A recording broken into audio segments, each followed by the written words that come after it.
And welcome to Both. Both is Good, a podcast where DMs, GMs, lore keepers, and anyone who runs tabletop games talk to each other about how they run their games. I'm Adam, and I've been running my game mostly by the book. And I'm Siera, and I read the book once, barely. Yeah. And this is a nice opportunity for us to pick each other's brains about various ways we run our D&D 5e games and to just hang out. Yeah. Yeah. So... Hanging out. How was your week in D&D? Oh, or man. 2 weeks, I suppose. My week's in D&D. I don't even know. I think it's Friday. It's not. It's Thursday. I don't know what is happening in this exact moment. Let's think. Well, the stream happened. Yeah. That was crazy.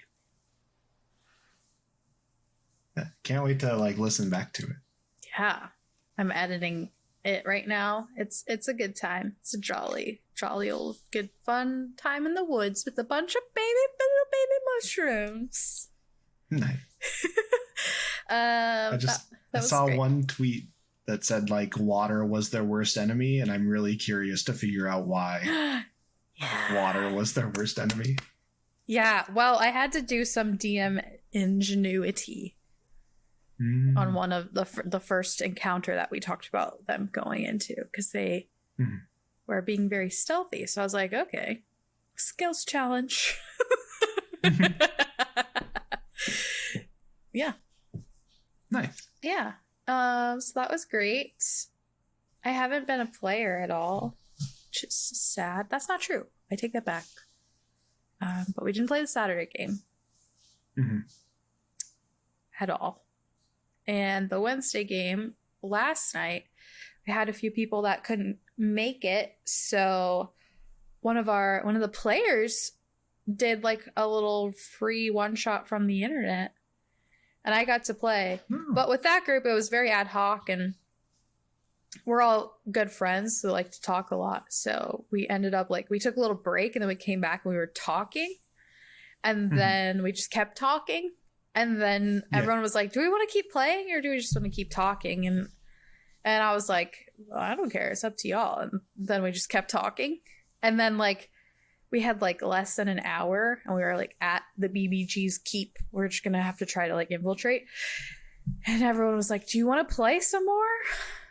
And it came down to me, and I was like, well, my DM brain is kicking in really hard here, and there's no way we can finish this on time. So no, let's just keep talking. I think that ship has sailed. Yeah. So yeah, it was nice. It was lots of great conversations.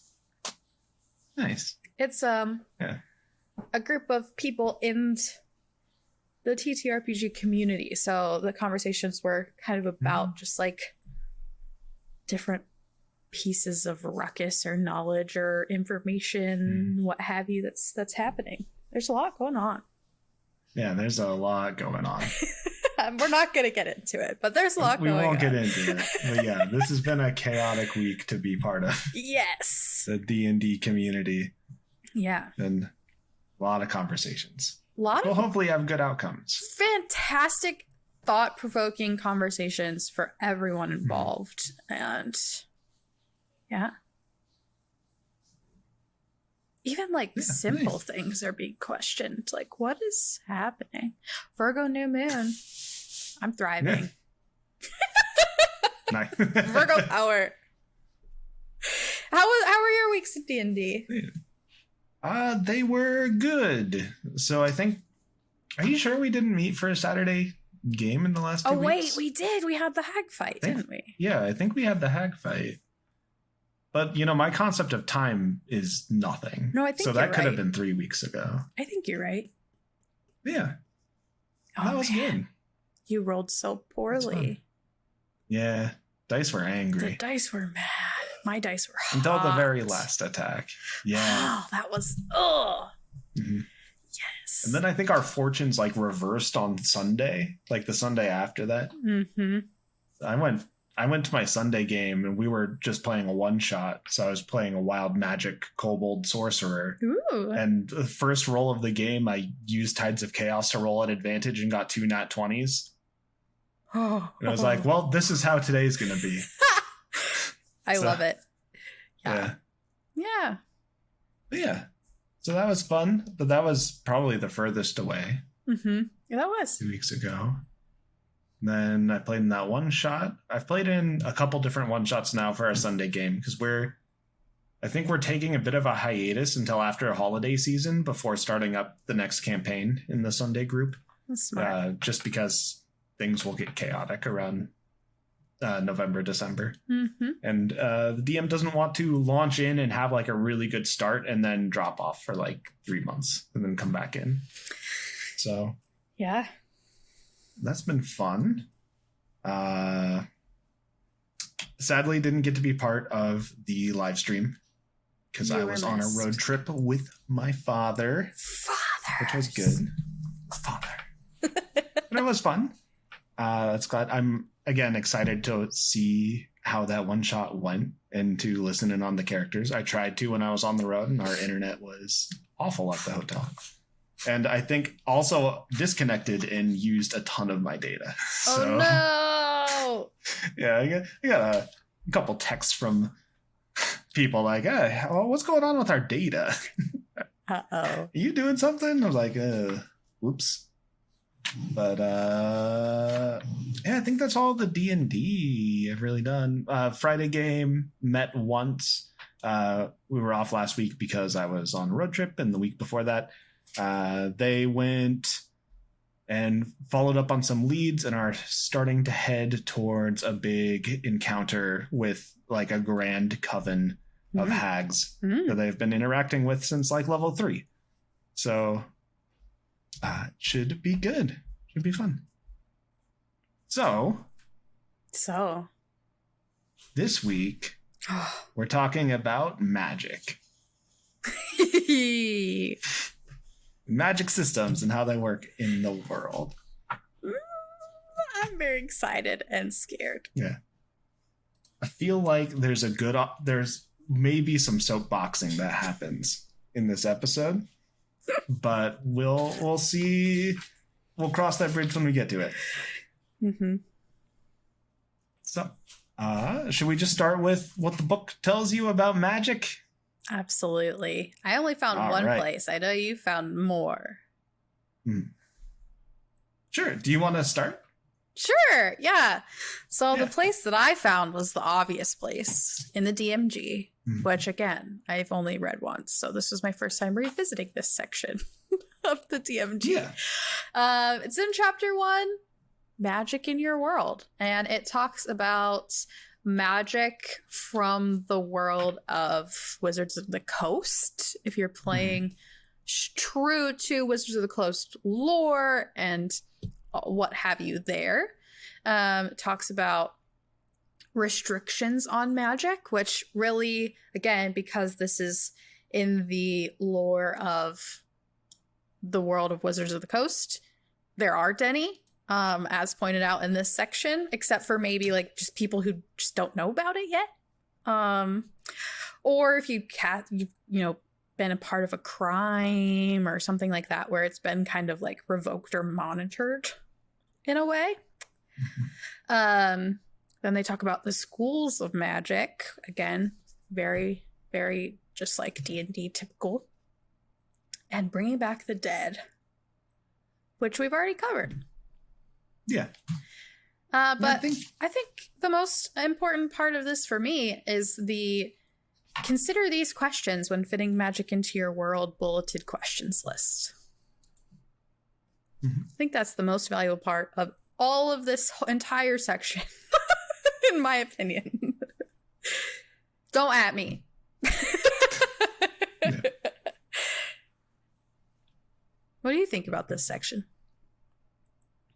Yeah, I think some of the other bullet points are actually less structured under what Wizards of the Coast do and are more kind of thought-provoking. Or like, think about this in your world, specifically the restrictions of magic section. It's like, well, think of these localities, and if your locale's like this, maybe they prohibit magic, and maybe there's a strict ruler who had a bad influence with it, and then you could play that into your story hooks. There is definitely some talk about how it works in their world, but there's also some pretty cool ideas in there too if you're getting into the world building aspect of magic in your world. Yeah. But yeah, do you want to go over those bullet points? Sure. So the bullets are in some magic is reading. Yeah. Is some magic common? And then just like talking about the rarity of the magic. I'm not going to read the whole thing because there's potential copyright issues with that. But yeah, it talks about, is it socially acceptable? Is it rare? Is it common? I think these are it's a great first question to think about when forming the magic system for your world, because really, if you start anywhere else, it might get difficult to scale back and then come back and be like, oh, it's restricted, Yeah. The next one is how unusual are members of each spellcasting class and how common are higher level spells. Talks about magic items, magic locations, creatures, any like specific crazy powers anything has, and the power level of everyone. Like maybe this is a magic society where magic is inherent and it's very common, but all the magic is like low level. It's like mage hand, like thaumaturgy. It's cantrips. Yeah, like you're really powerful if you're a second level. Yeah, if you get second level spells, it's a big deal. Yeah. And then finally, it's who regulates magic? How is it regulated? Is it protected? What does that look like? Mm-hmm. All great first questions when building a magic system in a homebrew world. Yeah. Okay. And then I found in the player's handbook, there's a nice section in magic. It's on page 205. It's a little sidebar where it talks about the weave of magic. And this goes into some D&D lore through the Forgotten Realms and through the other material planes that they've had in pre-written books. And it's just a suggestion more so than a written law, just to, if you have a hard time conceptualizing where magic's coming from. And in general, what they talk about is that the world itself is just full of what they call raw magic. When raw magic in its condensed, like pure state is untappable. Like you cannot use it. It is too chaotic and powerful to be appropriately wielded. But through the acts of certain deities, it has been created into what's called the Weave, which is an accessible version of the raw magic that arcane spellcasters can draw from. And on top of arcane spellcasters being able to draw from this raw magic, they also allow deities to work with mortals to have them see and use raw magic in kind of a similar way as arcane users feel it innately. And in 5th edition, that's the two forms of magic usage. So they have strictly arcane magic and divine magic, which is a departure from how it used to be in 4th edition. Mm. And it's something that they're going back to in D&D 1, because they're adding the addition of primal magic, which is essentially magic that isn't formed from the raw stuff of creation or from divine intervention, but it's the apotheosis from the world itself in the material plane that is disconnected from either of them. That's just the world itself trying to survive in this world where there are divine beings and chaotic primal beings vying to shape what it is. Mm-hmm. And on top of that, in 4th edition, which they've kind of touched on 5th, but haven't made their own power source, is psionic magic, which used to be separate from arcane and everything else. where it is something that came from the far realm existing. Or they leave the lore about it very vague to let you kind of work in, because there's some people who believe that it's the power of the far realm breaching into the world and kind of corrupting the people who are able to use it. And then there's also lore that it is the like immune response of the material plane to combat the far realm, seeing that it's there. Yeah. I wish there were more psionic classes and like more access to that. Yeah. In 5th edition, they've taken a lot of psionic stuff and just pushed it into subclasses. Mm-hmm. Yeah. Which is like they definitely tried to play test it though. I know in my first game there was an Unearthed Arcana that had come out that was just the psionicist as a class. And one of our players was playing a psionicist to test it out for the playtest material. Yeah. But it was weird. It was messy. Yeah. It didn't fit very well with the mechanics that already existed in the game, and it was trying to do a lot. And it did a lot. So instead of putting it all in the class, they just divided the sections of it that were weird and put them into subclasses. That came out with... Were those all in Tasha's or Xanathars? I think they were Tasha's. I don't know. Don't know. The internet. Pretty sure. Anyway, that's not important. Yeah. Yeah. So magic. Yeah. What do you do for your world? Does it just, how does magic exist in your world, and how did you come to that conclusion? So I'm just going to take it easy on myself, and I'm going to answer those questions that they laid out in the DMG. Yeah. This is what I did when I was thinking about magic in the world, when I was creating it. So the first question, I made a world that distinctly had, I think, 8 different like domains. There's 8 different like countries that exist on the continent in my world. And I tried to shape each one off of a different system of everything. Because they used to all be unified, and an event happened that broke everyone apart. And now everyone's kind of secluded. So in the realm that we're playing in right now, it's very common. Because I took a lot of inspiration from Eberron for my location of the Shi'Si dynasty. So it's a place where raw arcane magic is more frowned upon, but using magic through invention is very much smiled upon. Because in that way, the magic is easier to contain, and if something's wrong, you could break the machine as an idea. Yeah. You could kind of build in regulations. So in my setting of the Shi'Si dynasty, magic is extremely common. People use it everywhere. There are devices that let people who can't even tap into magic use magic.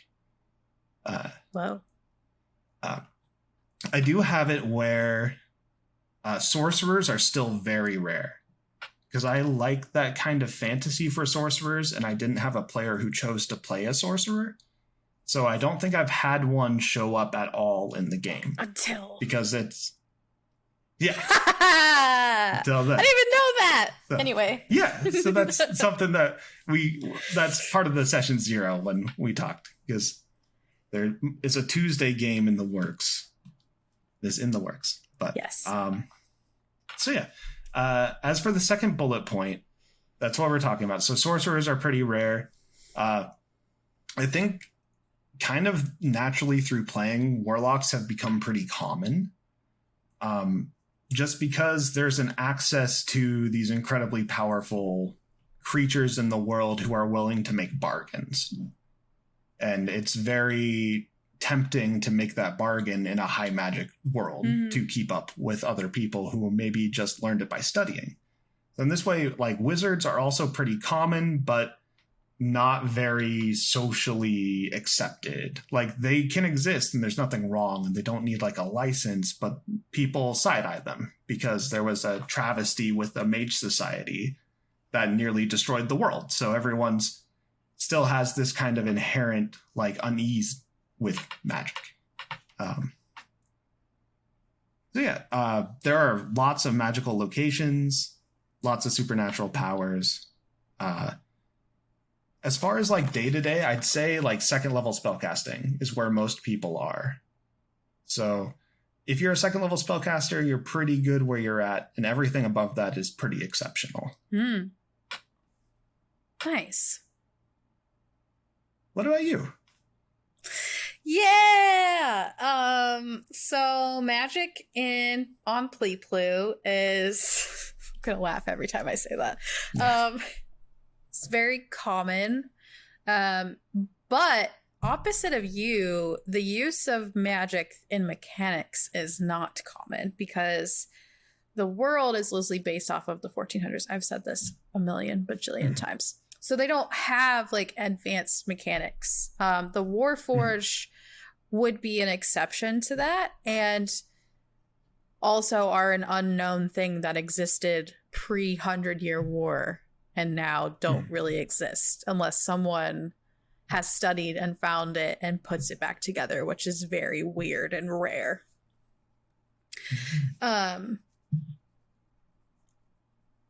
Yeah. So that's how common it is. It's so common that the street lamps operate on their own and everyone's fireplace just inherently has fire in it. You know, kitchen stoves. A lot of the like city guard or the people managing towns and things have access to magic to help with like building in different scenarios.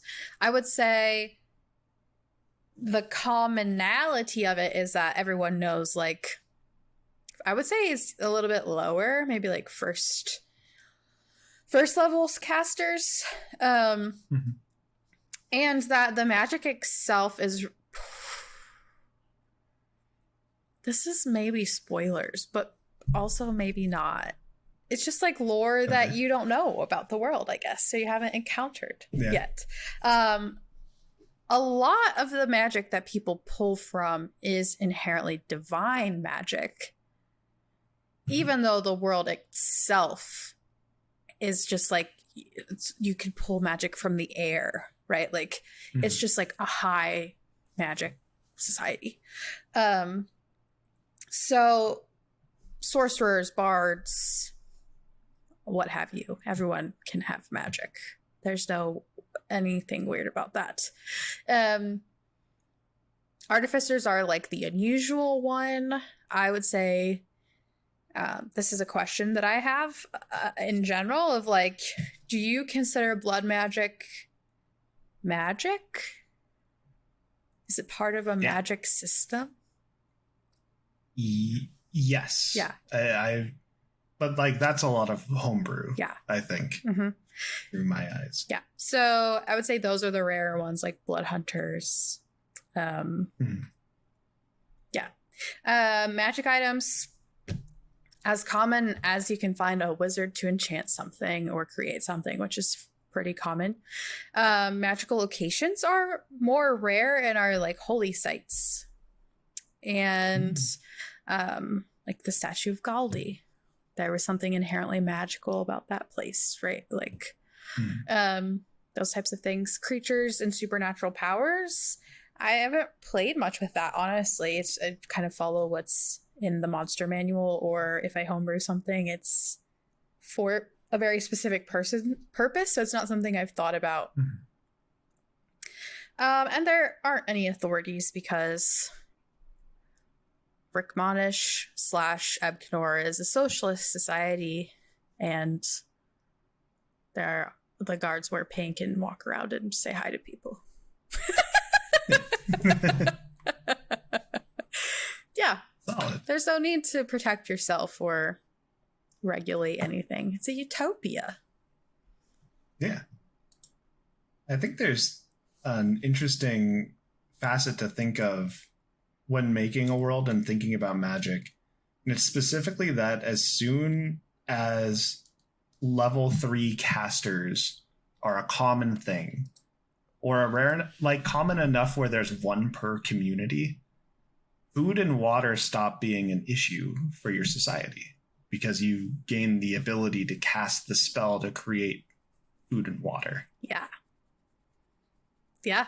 is makes that scarcity just completely go away, which is maybe something you should think about or consider when making magic in your world. Because if you want that to be like a conflict point, it's going to be a little counterintuitive if you have these high magic individuals in your society, but you have these problems that are easily solved by literally anyone. Yeah, and that kind of plays into like the magic of your players, especially if you're starting as lower level PCs. Like, why the fuck are these the people to solve the problems, as you're saying, if they know already that there's someone way more with the magical capability to do it with the snap of a finger, you know?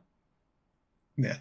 And that's on the others of the DM to have a story hook that makes sense. Yeah. Or to like, that's where backgrounds really come into play, and you can start playing with what people's motivations are and what they want and who they're working for. Mm-hmm. But yeah, it's sometimes hard to imagine a world where that conflict just doesn't exist. And so like then shelter is really the only like basic necessity that's not met. So how do you think people live a pretty good life? Yes, for sure.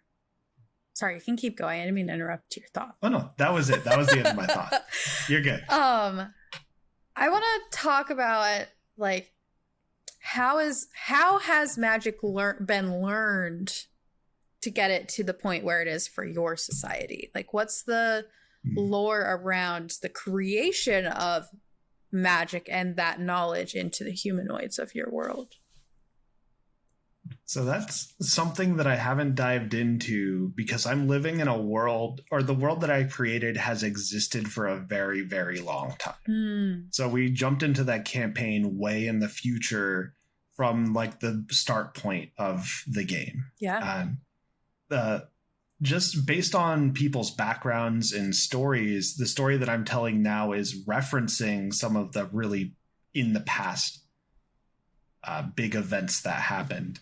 So I can't really touch on the event of the creation of magic because it might get into somewhat spoiler territories if I have any of my players watching or listening to the show, which I know a couple of them do. Yeah.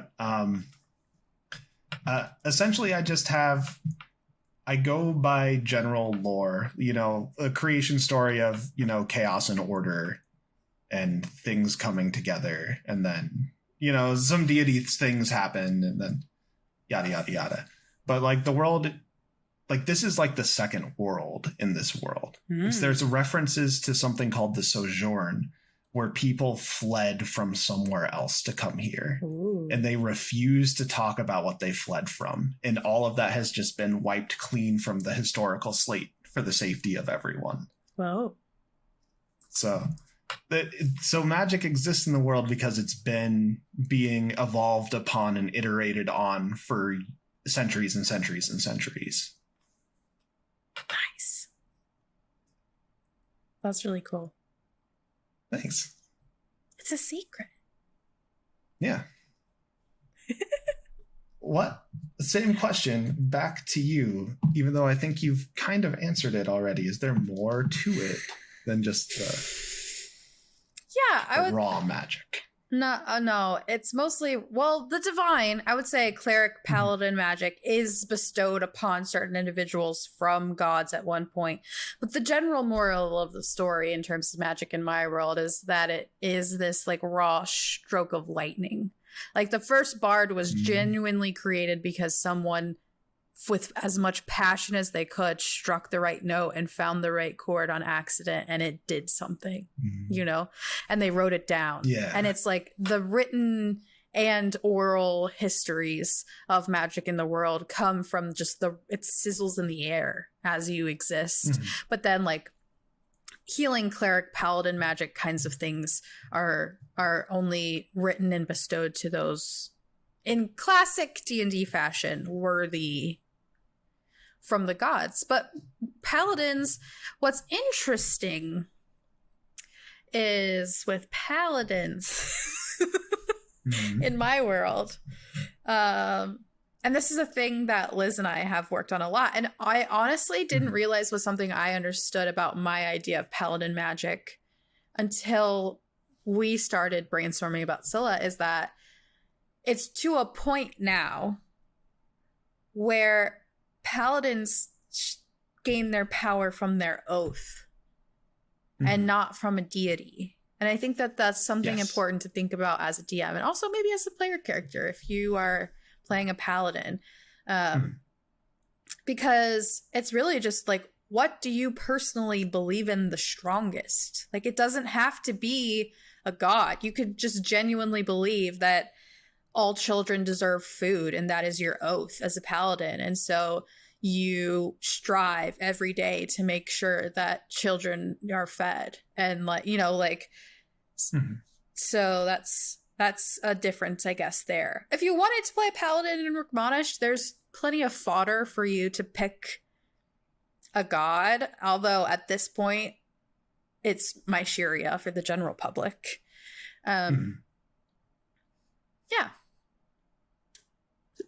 Yeah, I like that change to paladin in 5e. Every iteration before then, they had to be kind of beholden to a deity, and then you have your oath and you have your deity, and if you go against any of those, a vindictive DM could just say, well, you're an oathbreaker now.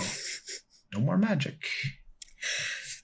Which is going to be a soapbox I'm going to get back on at some point in this episode. I'm ready. I also had a paladin in our party, and one of the like big scenes we had in an early game was we role-played taking that oath at level 3. Like, I made that like a set piece. As soon as they hit level 3, I had like their mentor come in and take them to a sacred place and be like, you're ready to take this oath, and here's what it means.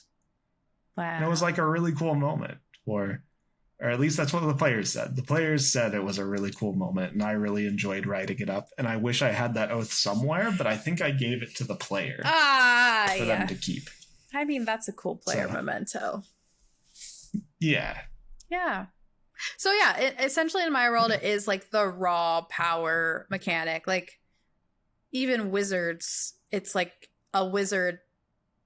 Wizards are a little tricky because obviously they get their knowledge from books, but like Philip is a great example of like a true wizard in my world, and Avinash, but he was an experimenter. You know, like, it kind of goes back to like super classic wizardy tropes of like Black Cauldron cartoon and like Merlin, and like, I'm mixing things in the cauldron to figure out how to polymorph myself into this thing, you know, like and Avinash like tinkering with different enchantments. But I made it that way so that I had a realistic reason to bring homebrew shit into my world. Yeah. Absolutely. Yeah. And in my world, you know, I haven't had any like dedicated wizard players yet. But one of the things that I'm going to talk to with wizard players when they start is they get to start with a custom spell. It's part of them graduating from wizard college. If they chose to go to wizard college, is they have to do the research and they have to have a final thesis. And the final thesis is the creation of a spell that hasn't already been known. I love that so much. Yeah, so that's one of those things I really want to encourage if my players play wizards, because Magic's been around for so long and people have been experimenting with it and doing crazy things and just these magnanimous projects of it. I want to have that be part of the core of their play. If that's something that they want to do, I want to give them that freedom to be like, these are my spells. And these are like, I know some of the good spells like that everyone else knows, but here are mine that I can do and no one else will have access to. That's really cool. And they do cool things. Yeah. That's very cool. Yeah. Can I play a wizard instead? No, I'm just kidding.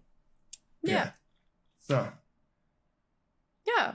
Now there's a downside with some of these Magic systems, and I think it comes from older ways of playing the game / some built-in mechanics to the game.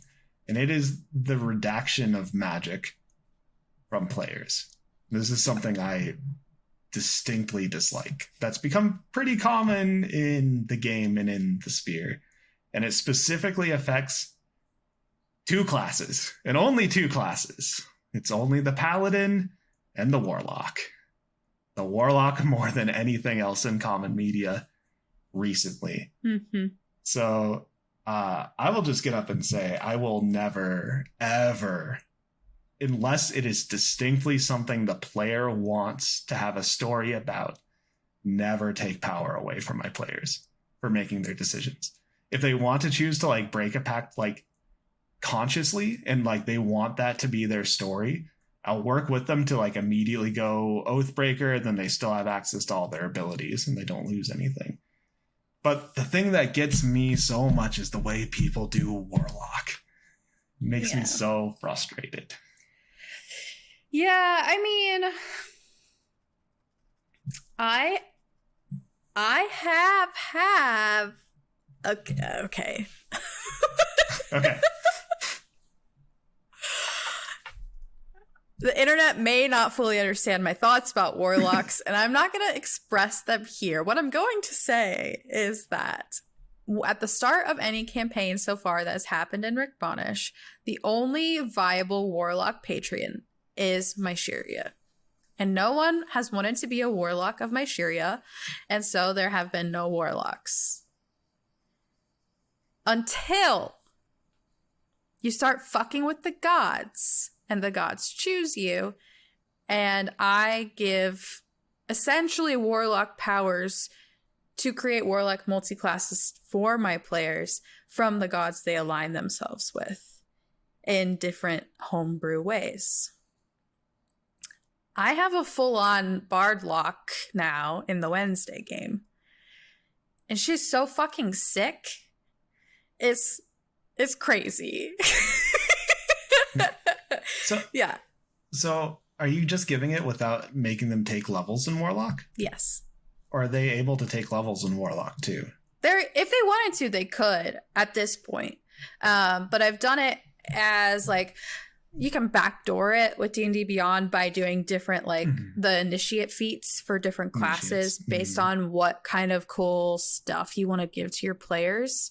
And I call it a warlock multi-class, but I guess it's technically like however would best fit that player, right? Like it's like a gestalt of warlock. Kind of a thing.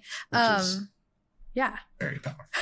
Ironheart actually did take levels of cleric for Maya. Like Daniel was like, I love Maya. Ironheart is now a cleric of Maya, and I'm going to take levels in cleric. And so he became that kind of a multi-class, but it's just not viable at level 1. And because I say that at that point in time, all my players make fun of me and think I hate warlocks. I've also never played one, so maybe it's true, but who am I to say? Yeah, I guess I'm curious about that though. Like that's, I came into your game and you put that as a disclaimer before I joined. And I was like, okay, I guess someone doesn't like warlocks. But that's before we had ever had an opportunity to talk, because there is like a lot of discourse around allowing warlocks and a warlock multi-class specifically in the game, because the level 1 Hexblade is so powerful, and a 2-level dip to get Agonizing Blast as an Eldritch invocation is like so tempting for anyone who has a high charisma to just take it and feel like they're forced to take it to be optimal. If we get into like the whole metagame knowledge of it. But like the question is why, so like the Archfey and like devils and great old ones are all things that don't exist in Pleeplu at the start of the campaign. That's a strong choice. It's a powerful choice. The first time I've had to think about the Archfey on Pleeplu was with the Mushroom one shot when Ed made a warlock. Oh. Yeah. Because essentially those are just other gods. Like the way that I think about them is like, if I'm able to sign a pact and bestow power upon you. I am way more powerful than you, and I potentially, like, gods in my world don't need praise. Like, they don't need prayer, as we've talked about. So it's like, you just own this thing. You become this thing when you're powerful. And so, like, why? Why create them? I haven't had to, is the answer. I haven't had a player that's wanted to dabble in it. I don't have anything against it, but also, like, if you're gonna be choose to be a warlock of the Great Old One, then you're really just a warlock of this god that is very similar to this thing in the Wizard of the Coast lore. Okay. You know? Yeah, and that's just a facet of the world that you built. Yeah. Okay. Does that make sense?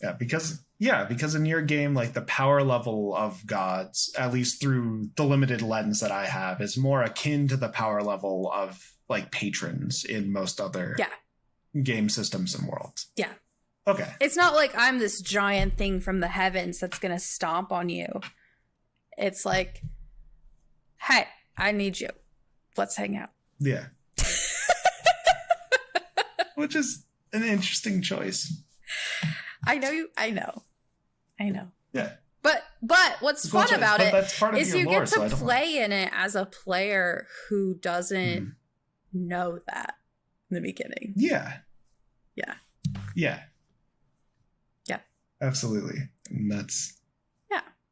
What about you? You said... I'm curious how warlocks play in, if you've thought about it as for, like, the greater world, or if you're just, like, thinking about it from this one society. Yeah, so in the greater world, warlock patrons are just powerful entities that haven't ascended to godhood. Because there are the big gods that rule over the upper and lower planes. And then there are powerful entities that live outside of that divine realm. So that could also include things like planetars and archdevils and these things that haven't become so powerful to ascend, but are powerful enough to make a deal or to grant a wish, essentially.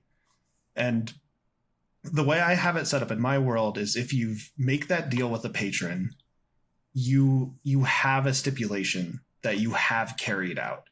It's not a conditional. It's not, once you do this, you'll have my power on loan, but I need you to do this for me. It's, here's the deal. The deal is done. The power is granted. Yeah. And then if that power gets more powerful, it's because the player has chosen to use the power that was given to them and basically just exercise it. So the more they use it, the more powerful they get using it. It's not whoever they made the pact with constantly watching over them and wiggling their fingers and making them more powerful as they gain more levels. It's more of a self-driven growth from the power that was granted to them. Yeah. And in that way, they could then oppose the deity that gave them the probably bad deal that gave them magic, and they could use that magic against them without any kind of consequence. That's so awesome. If that's the story they want to tell, and I'm always willing to tell the other kind of story if that's the story that the warlock player wants to be told. But my experience at tables when that story's come up like that, it's just sucked. It's just grinds the game to a halt. Makes the warlock player feel bad or makes them make a decision that their character wouldn't, and it makes the party upset, and things just go off the rails. That's so interesting because for the Bardlock in the Wednesday game, she literally signed a contract at a rave in a nightclub and didn't realize she was talking to a god. Hell yeah! That is the coolest way to become a warlock. And then, hey, can you sign this for me? Yeah. It was like, hey, I need you to do this thing. And Rare Trick was like, okay, like I'll do this. This is Liz's character, of course. Yeah. And it's like this all white tabaxi. Anyway, she's like, darling, I need you to do something for me. you know, like all sexy. And Liz is just like, yes.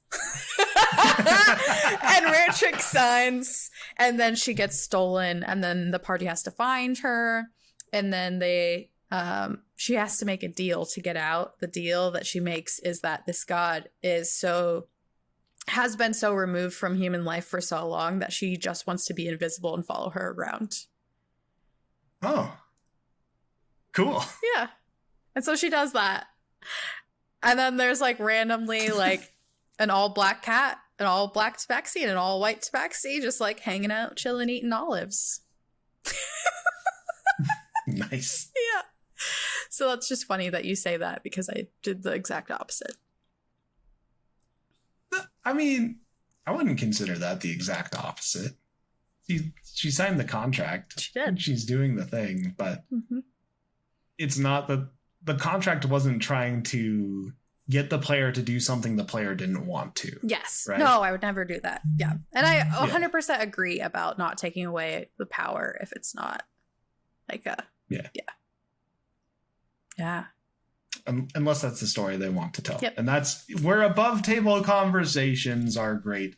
You're a DM and you're interested in telling that story. Talk to your player before you do it, please. You know that we like those important above table conversations. Yes. There's a time for surprises in D&D, and it's not when it's connected to the power of the player. Yeah. And I will say too, like Adam has experienced this, so maybe you can share an opinion on it. I like to very specifically curate what I give to players in regards to like unlocking these warlock multi-classing for everyone as they align themselves. But I'll give you a few options and we'll have a conversation about it. But I'm not just like, oh, here, go take the warlock feat, take whatever the fuck you want. You know, like it's a very controlled conversation. And I think that even that, if you're scared about having a player become OP or something, is a viable, just like be straight with them, but also give them options. Yeah. Yeah. No, that conversation was really cool. Like I think that's such a cool reward. Yeah. Like outside of typical loot to give a player is that kind of like cool power bump. Yeah. In like terms of like a weird half feat, like a custom built, you could do this, and that's really cool. Mm-hmm. Yeah. Works well. Well, it's a cool way to do warlocks. It's very unique. I like it. Mm-hmm. Well, I feel like we're gonna need a part 2 here. Part 2? I mean, is there more? I have so much more I want to talk about. Then yeah, let's make this a part 2. I feel like we can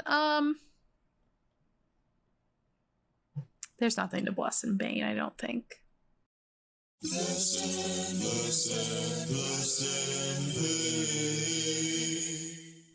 Not really. We were just kind of talking about our own. We're just talking. The way our own systems work. The bless is that the DMG is so open that you can make magic in your world however you want. And the bane is that the DMG is so open you can make the magic in your world whatever way you want. Yeah. It just says go have fun with it. Like, if you want magic, use magic. If you don't want magic, don't use magic. It's up to you. It's up to you. You now have the knowledge. But DMG, I didn't learn anything. You have it now. Yeah. Yeah. Goodbye. Yeah. Good. Yeah. We bless. I've been thinking about trying to do like a no magic campaign, but I think it wouldn't be very fun. I played in a world that was loosely based off of the what is it called? The Dark Sun? Christian Roman Empire. Where where all magic had existed and then was made illegal in the same way that like paganism had existed and then was made illegal and was forced Christianity. Yeah. It's hard. Yeah, I wouldn't set it up like that. I played a That monk, and sounds- it was still hard because you're in a party with casters who can't cast their spells in public, and only a sorcerer can take subtle spells. So it's like, what use are you?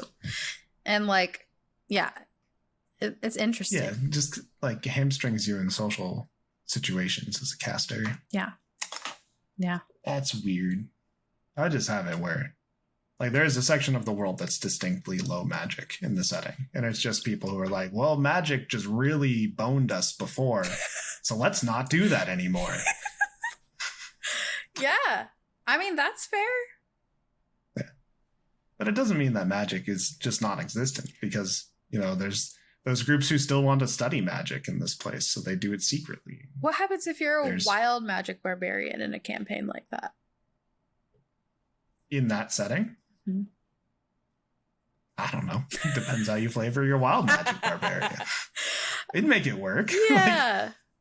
Like, it's the one thing that I never wanted. Like, the one thing that I set out to do is to not say no. Yes. Like, if a player has a concept, I like to have my world be open enough where I can fit it in. Yeah. And it can make sense and it won't feel like bad. Well, you just got my brain turning because I'm like, well, if I had a country on Plee that is low magic, it wouldn't matter because magic is inherent and raw power. So a wild magic barbarian is truly just like some kind of mage who likes swords and was never taught orally or written the history of magic in other countries, but those spells still exist in the air and in the world, and they could find them. Mm. But that's also why it's wild. Yeah. Or like a Scion fighter. Same kind of, Psionic magic. A Scion fighter would be a whole different thing in my world. Because, like, in my world, I still have the old 4E rules for psionics. Oh. And it's something that my Sunday game still does, too. Like, we played that whole campaign, and we dealt with, like, mind flayers and psionicists, and their power doesn't come from the weave or from magic. So detect magic doesn't detect them being magical at all. And all of the magic that they do can't be counterspelled normally because it's not pulling from the weave to do magic. It's pulling from like the psychic maelstrom to do magic. Wow. So crazy. Yeah. That's so cool. You could come up with like D&D is just it's just a melting pot of every single fantasy trope just put into a single universe and said, well, make it work. Yeah. If you want this to exist, to do it. Lightsabers and wands. Lightsabers. Yeah, there's literally the sword that's just a hilt until you say the magic word and becomes pure energy. Sheds bright light. Shillelagh! Yeah. Been trying to design a druid class where Shillelagh is like their main spell. Wow. Isn't that like but most... Just kidding. I told Adam before we started recording, my partner told me I was in a menacing mood today. I think that came out a little bit. Anyway, I think part 2, we should talk about wizards and wizard schools and if we rule those as relevant or care about them. And any other magic stuff we want to talk about. Magic systems are complicated. Give yourself time. Yeah. And if you don't want to think about it, then it just exists. Yeah. That's how I started. I was just like, well, magic is here. Yeah. And if people really want to dig into that lore, you could make it up as you go. Or if your player chooses that works too. Or if your player chooses like a wizard or a warlock or a bard or something, and they want to have like been educated, have them write their backstory. Give them the authority to name places, name colleges, name NPCs, and then your work's done for you. Yeah. It's literally the best when a player comes up and says, I came from this place and it's named this. I'll be like, great, it is here in the world. The Sanctum of and Withdraw. That is its name. Yeah. Yes. So I guess Go ahead. Did we just talk about paladins and warlocks in this episode? We really did So we could just go talk through all about the magic paladins classes. and warlocks. Yeah. I think those are like the biggest problem. Yeah, maybe we'll just make this a series where we're talking about all the classes. Yeah, I mean, it's important to know where all the magic comes from as a DM in your world. At least for your players that you have, and we have listeners that may have lots of different casters. Yeah. Yeah. And then if your campaign keeps going on and you need more conflicts, just really dig into how they're getting their magic, and maybe you'll find a cool storyline. But don't take it away from them unless they want it. Unless they want you to. Yeah. Literally, if you don't know the person, never do it. Never. Like, just don't. It's going to just create problems. Like, you have to build a repertoire before you do stuff like that. And you have to have a lot of trust and conversation, like, beforehand, that's like something that can happen. Just don't spark that, and don't try to got you your players with their oaths and pacts and such. Yeah. Because you might think it's a cool way to drive your narrative forward, but if the player says no to it, and then you have to be like, well, okay, no magic, then no one's having fun. This is a game. It's about fun. And It is about I fun. think this is a tiny soapbox I'll just like tiptoe on, since you had a soapbox moment yeah. as well. Sure, yeah. I already forgot what I was going to say. It's just the tiniest tiptoe. You put it on, you took it right off. Soapbox accomplished. Genuinely don't remember. Yep. It was a If very you remember good thought. what Mystic was going to say, please add us. Oh. I remember. It's DMs. DMs can sometimes get wrapped up in using magic systems as a way to control their players in general. And like, that's not cool if you're allowing mage classes in your campaign, because it's just not cool.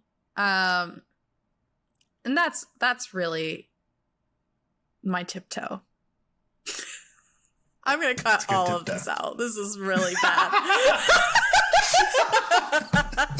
I had it. I lost it. I kind of found it.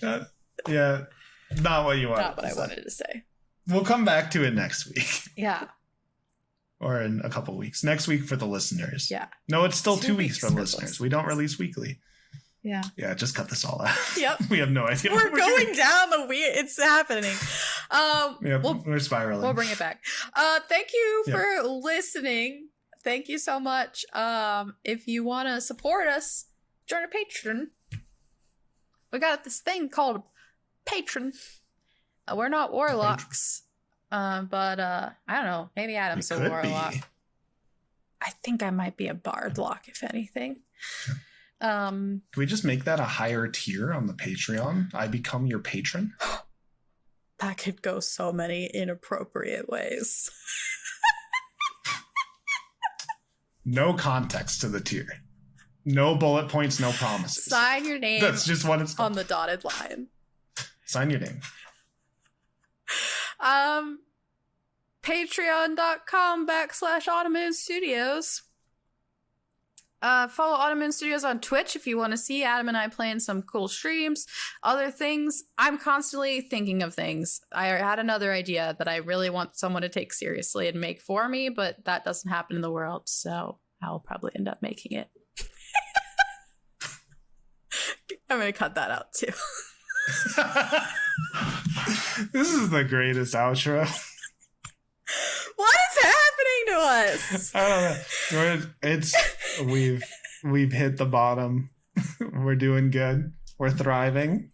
We're in our element. Check us out on Twitter. We got a tweet. Auto. At Both Is Good Pod.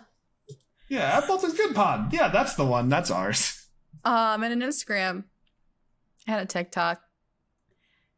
And things. Both is fine. Goodbye. Good night. Good night. See ya. Both is good. Both is good.